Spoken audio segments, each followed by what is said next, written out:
Yo, what's good, fam? I'm just sitting here vabbing out, just vabbing. Um, but I'm listening to Lupe Fiasco, Food and Liquor. So I'm about to do a review on it right now in a few seconds, y'all. So sit back, relax, and strap it down. OMG, it's TYT. So welcome back to the channel, y'all. It's your boy TYT, and you're on OMG. It's TYT, and man, I was listening to Sway in the morning the other day, and he had Lupe Fiasco on the show, and they started talking about this album, Food and Liquor. So I was like, man, I want to do a video on this album, just talking about it, cause like, it's a lot of good songs on there, on here. Um, Now, of course, I don't have the record, you know. I don't know if they came out on record during that time. I wasn't buying records, but I surely was buying CDs, you know. Um, but Food and Liquor, Lupe Fiasco. I mean, like the biggest songs on here is, um, well, as far as like popularity or whatever, um, is Kick Push and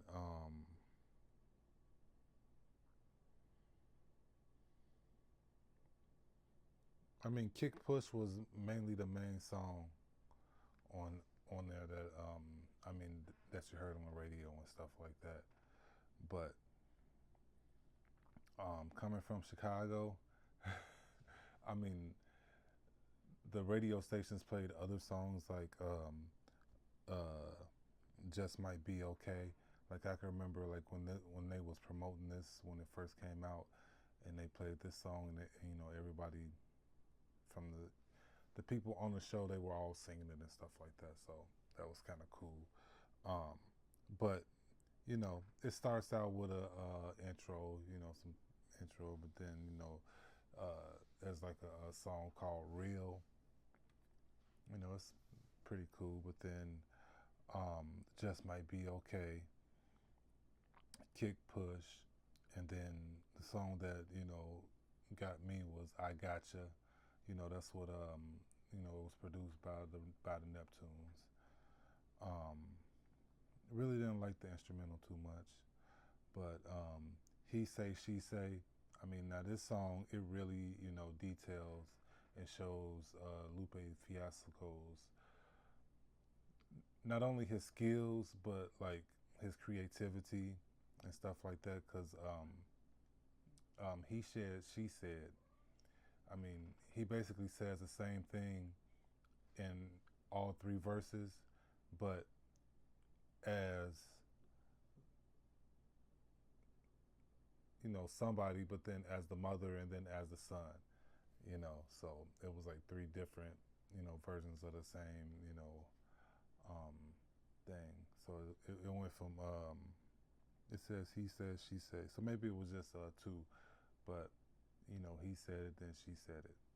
You know, but you know it hit on you know basically it was talking about you know a son needing his father. You know, and then you know the next verse was the mom saying that the mom that the you know, but like in basically in the same words. But it was real creative, y'all. Like I liked, you know, I that was one of my favorite songs when it first came out. Um, 2006, by the way, guys. I bought this when it first dropped. It's like I said, I'm from Chicago, and I'm into this brand of rap anyway, so I was getting that no matter what, because Kick Push was just killing it during the time. But then another one of my favorite songs off the album is Sunshine. You know, you're my sunshine, sunshine, my moonlight. Okay, I'll spell y'all. Yeah, the starry skies above me. Won't you please come down and hug me? Think I found love in this club tonight. Whoa, whoa. you know, and then it's a nice romantic song, and then the thing that sticks out in my head, it paints a picture, you know, um, from the last verse when he's talking about that an army couldn't stop him from, even if she was in a castle stuck in a dungeon, type thing, so that verse always painted a picture in my head, you know.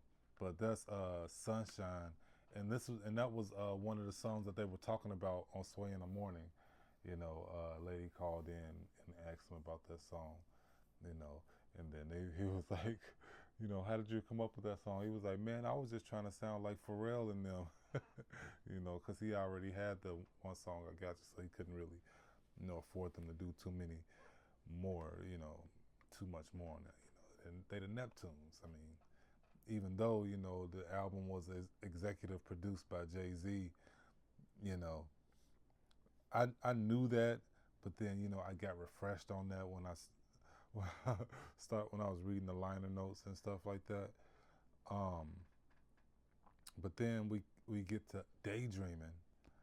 Now, this is another one of my favorite songs, and it's crazy. Oh, I know why I was going to upset me, because if I didn't remember what I was going to say about it, because this is the song featuring Jill Scott. So, he has some heavy hitters on this album, y'all. But Daydreaming, man, Jill Scott, she killed it on the hook. And then, of course, you know, um, Lupe, just he, you know, Daydream, man, you know, I don't know what to say about Daydream. That's one of my favorite. Between like Sunshine and Daydream, but like Jill Scott at the end of the song, she just kills it, man. She just kills it. So, um, definitely love that song. I mean, I wish there was more that I could say about it, but the cool, I really ain't like that song too much, But of course, Lupe did his thing on it, but that wasn't one of my favorite songs of his. But then Hurt Me Soul, soulful song, guys. That's that Hurt Me Soul, like the title says it. Like it's a heartfelt song. It's a Philly song, like you know. And with Lupe, he always hitting on the subjects, on different subjects. So like his brilliance and his first official, studio album, Food and Liquor, you know. Um, but then he comes with Pressure with Jay-Z, featuring Jay-Z. So, Jay already knew, what he had when they came to Lupe. Now, it wasn't about no signing and stuff, because Lupe already had his own company, First and 15th. You know. But then, man, it's another one of my favorite songs on the album, American Terrorist. Like I said, Lupe be hitting on the subjects, y'all. Man, he, man, I love that song. That's all I'm gonna say. But the title, American Terrorist, crazy. And that's all I'll say about that song. If y'all want to hear it, y'all listen to it, and but I'm not gonna really, cause I don't want. But then, he ends it off with a a couple of other songs that you know.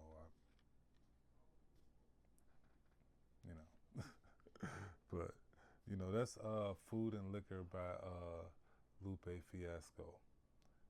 Man, a classic in my eyes, especially coming from Chicago, and like I'm a Lupe Fiasco fan.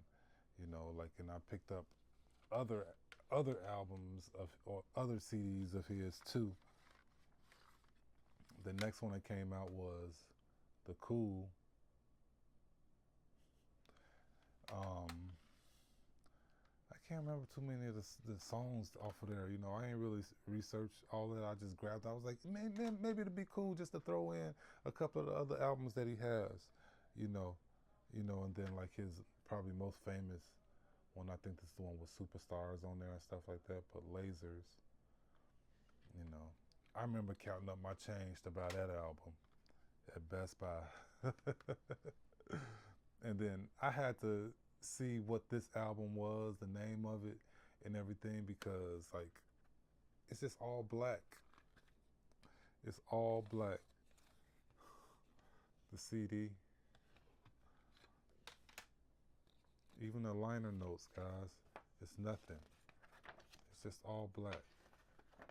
The only thing that it has printed on there is the famous, you know, parental discretion advised. But that's Food and Liquor too. And that's the last album I bought of his, you know, because around this time that came out, you know, that's kind of when I really started slowing down on buying CDs and stuff like that until I moved to Arizona. And this one had to come out probably like 2014. Well, so that's when I moved to Arizona, 2014. So, and then of course there's really no information. I mean, it's right here at the bottom, but you can't really read that too much. So it is what it sure enough is, y'all. But you know, that's Food and Liquor. Now, first, before I leave, y'all, that title, Food and Liquor, like, I'm like, when I first picked it up, I was like, nah, that's not the name of the album. It's like food, but you know, and then it has the funny lettering on there too. So I was like, I don't know what that say. It says food and, you know, something. But that's the, you know, like the liquor stores and stuff in Chicago. That's what they have, food and liquor on the signs, you know. But and you could have one of those on almost every main corner. The food and liquor and the currency exchange. So, you know, when I realized what the title was, you know, it brought back, you know, it was kind of nostalgic. Okay, guys. I guess I gotta go pick a record of the video, huh? A single, right? To end this off. So I catch y'all when I get that single. Welcome back, guys. I'm back. And we're talking about Bilal, y'all. Soul Sister. Now, it's not much of an album cover, you know, because it's like the DJ, but I'm proud to own this. I'm proud to own this. I love this song, guys. On the first side, has Soul Sister, the radio edit, and then the LP version. The LP version is a minute and 26 seconds more. Wow. And then side B, you know, it's the instrumental and then it's a cappella. Now, I'm a huge Bilal fan. I remember watching, what was it, Music Soul Child? And he, you know, but I'm a huge Bilal fan, guys. You know, and this song, Soul Sister, that song came out. I was living in Illinois in Hanover Park, and you will watch like 106 in Park. I know exactly where I be at, man. You know how you watch 106 in Park and stuff like that, and you know they play the videos on BET, and this was like one of those videos when they came on. It was like you turn the TV up, but it's from the album Firstborn Second. Firstborn Second. Like when I first read that, I was like, that's wild. You know what I mean? But single of the video, y'all. Bilal, Soul Sister. So I appreciate y'all watching the video, man. If y'all made it this far, y'all already know I super fucks with y'all. But just like, share, comment, subscribe. I'm gonna holler at y'all on the next one.